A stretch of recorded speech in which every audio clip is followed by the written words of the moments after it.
From 1607 until the mid-1800s, America's dead were frequently buried in church cemeteries.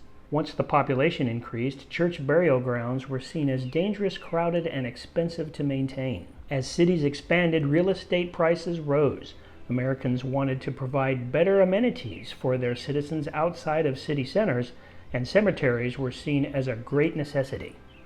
Rural cemeteries allowed for larger burial grounds with green, lush spaces, winding roads, and picturesque overlooks.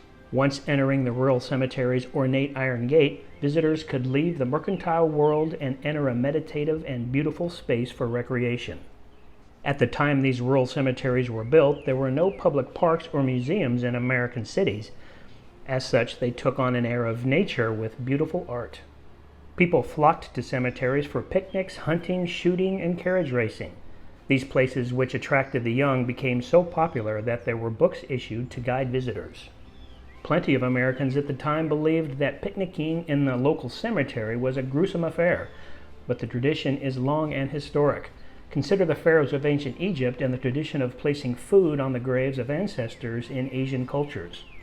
By the 1920s, recreation and the practice of picnicking in a cemetery began to wane.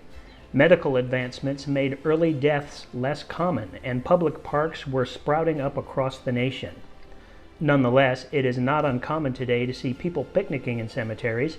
A lot like churches, they are places of hallowed ground where faith and family are celebrated, respectfully and with decorum. Coinciding with the rural cemetery movement of the mid-19th century was the origin of Memorial Day. While the first commemorative Memorial Day events were not held in the United States until the late 19th century, the practice of honoring those who have fallen in battle dates back thousands of years.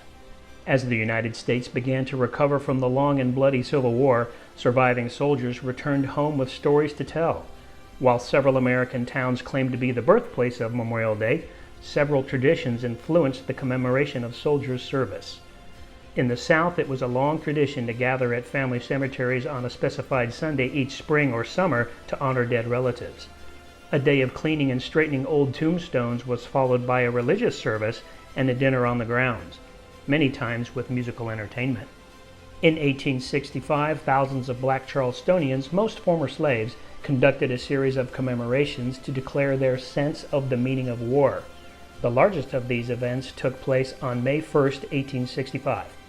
It was a parade with flowers, wreaths, and a solemn dedication. Afterwards, everyone enjoyed picnics and speeches. In 1866, a drugstore owner in Waterloo, New York, had the idea to close town shops for one day to honor the soldiers killed during the war. On the morning of May 5th, flowers, wreaths, and crosses were placed on graves. Another ceremony allowed soldiers who survived the war to walk through the town and decorate their comrades' graves with flowers. It was called the Decoration Day. The two ceremonies were joined in 1868, and that year funeral ceremonies were attended by thousands of people in 183 cemeteries in 27 states. The following year, some 336 cities and towns in 31 states, including the South, arranged parades, poems, and speeches. The observance grew with time, and by 1882 the name was changed to Memorial Day. Soldiers who died in previous wars were honored as well.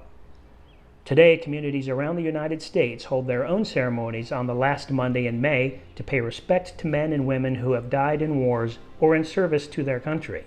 It is a day of personal remembrance and honor. A visit to a local cemetery such as Ivy Hill will perhaps allow you a quiet, reflective moment to connect with nature while honoring a veteran. Picnicking, while steeped in tradition, is optional.